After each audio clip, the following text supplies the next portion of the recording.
Assalamu alaikum wa rahmatullahi wa barakatuhu. About Surah Al A'raf, information and explanation.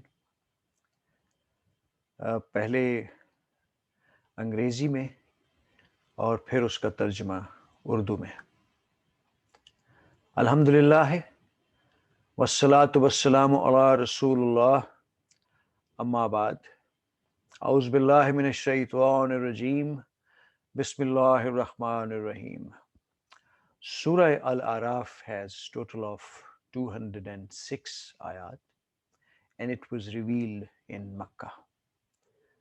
Surah takes its name from verse 46 and 47 in which mention of Araf occurs, period of revelation. A study of its content clearly shows that the period of its revelation is about the same as that of Surah Al An'am. That is the last year of Holy Prophet's life at Makkah. But it cannot be asserted with certainty which of these two was sent down earlier. Anyhow, the manner of its admonition clearly indicates that it belongs to the same period. As both have the same historical background, the reader should keep in view the preface to Al An'am. Topics of discussion. The principal subject of this surah is invitation to the divine message sent down to Muhammad, Allah's peace be upon him, which is couched in a warning. This is because the messenger had spent a long time in admonishing the people of Makkah without any tangible effect on them. Nay, they had turned a deaf ear to his message and become so obdurate and antagonistic that, in accordance with the divine design, the messenger was going to be commanded to leave them and turn to other people. That is why they were being admonished to accept the message, but at the same time, they were being warned in strong terms of the consequences that followed the wrong attitude of the former people towards their messengers. Now that the Holy Prophet was going to migrate from Makkah, to concluding portion of the address has been directed towards the people of the book with whom he was going to come into contact. This meant that the time of migration was coming near and the invitation was going to be extended to mankind in general and was not to be confined to his own people in particular as before. During the course of the address to the Jews, the consequences of their hypocritical conduct towards prophethood have been pointed out clearly. For they professed to believe in Prophet Moses, but in practice opposed his teachings, disobeyed him, and worshipped falsehood, and consequently were afflicted with ignominy, and disgrace. At the end of the surah, some instructions have been given to the Holy Prophet and his followers for carrying out the work of the propagation of Islam with wisdom. The most important of these is that they should show patience and exercise restraint in answer to the provocations of their opponents. Above all, they have been advised that under stress of the excitement of feeling, they should not take any wrong step that might harm their cause. Invitation to the divine message, topics, and their interconnection. This is the subject of this surah. In this passage, the people have been invited to follow message sent down to them through Muhammad, Allah's peace be upon him, and warned the consequences of its rejection. Ayah 1 to 10. The story of Adam has been related with a view to warning his descendants against the evil devices of Satan, who is ever ready to mislead them as he did in the case of Adam and Eve. As said in Ayah 11-25. This message contains some divine instructions and contrasts these with Satan's instructions and depicts a graphic picture of the results and the consequences of the two. Ayah 26-53. as the message has been sent down by Allah, who is the creator of the heavens and the earth and everything in them. It should be followed, for it is like the rain he sends down to give life to the dead earth, as said in Ayah 54-58, 54 to 58. Events from the lives of some well known prophets, Noah, Hud, Saleh, Lut, Shoaib, Moses, may Allah's peace be upon them all, have been related to show the consequences of the rejection of the message. And the addressees of prophets, Muhammad, Allah's peace be upon him, have been admonished to accept and follow the message in order to escape perdition, as said in Ayah 59 to 171.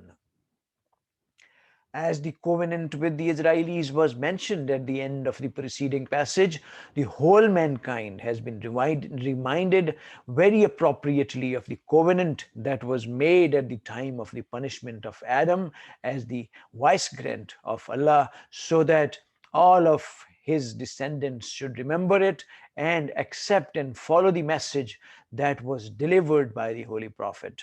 Ayah 172 to 174.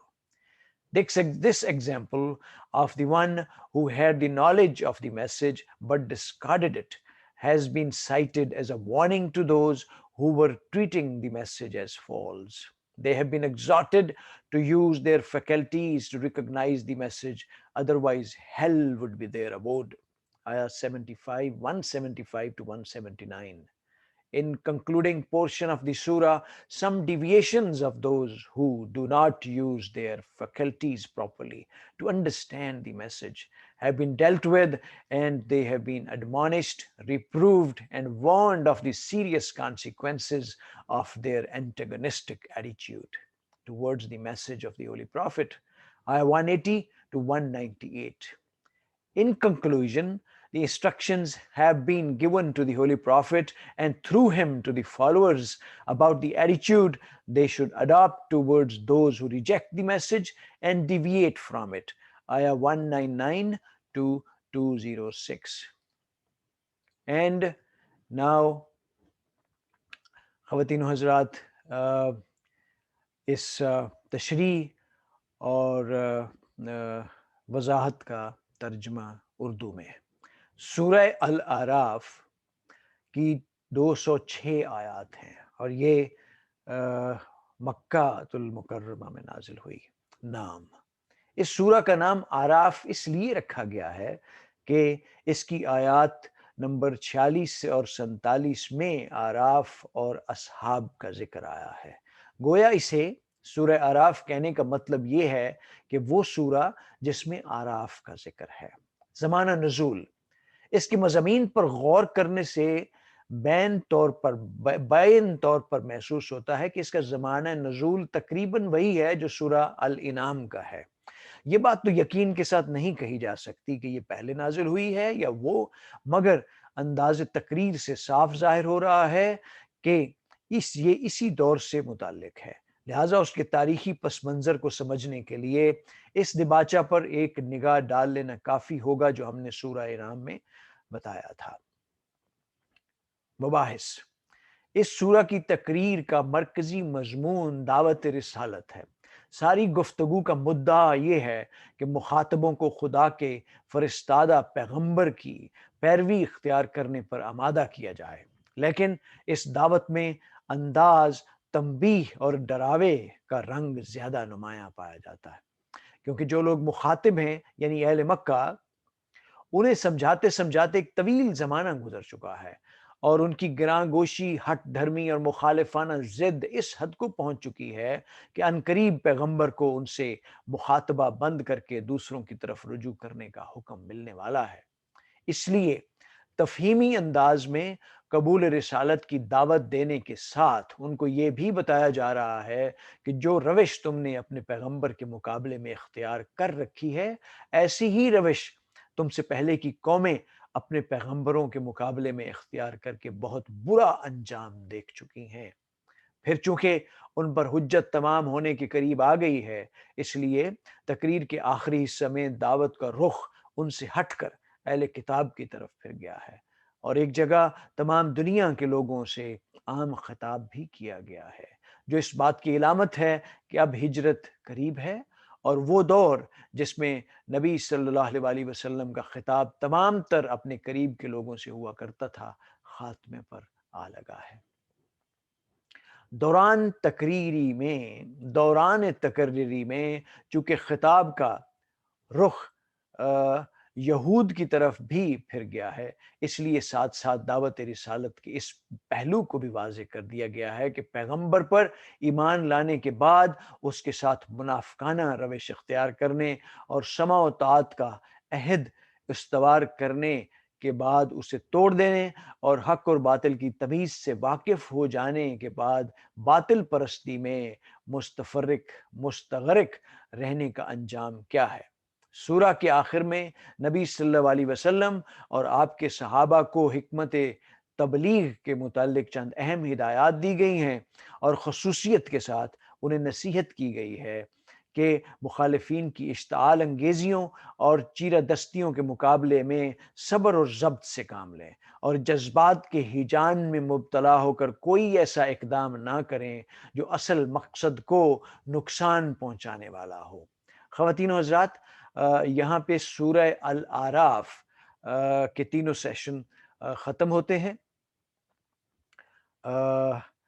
اللہ سبحانہ و تعالیٰ سے ہمیں دعا کرنی چاہیے کہ وہ پاک ذات ہمیں قرآن پاک کو من و ان اپنے صحیح ایسنس میں سیکھنے سمجھنے کا وہ دانشمندی اور وہ توفیق عطا کرے، اور پھر ہمیں وہ حوصلہ اور طاقت دے کہ ہم قرآن پاک کی تعلیمات کو اور احکامات کو اپنے اوپر، اپنے اہل و عیال اور اپنے معاشروں اور ممالک اور دنیا کے اوپر لاگو اور نافذ کرنے کا حوصلہ رکھیں، اور اللہ پاک ہمارا حامی و ناصر ہو اور ہمیں وہ سب کچھ عطا کرے جو ہم سب کے لیے سب سے بہتر ہو۔ خواتین و حضرات، اپنے اہل و عیال، اپنے دوست احباب اور ارد گرد کے ماحول کا خیال رکھیے گا، اور اگلی نشست تک انشاءاللہ اللہ حافظ۔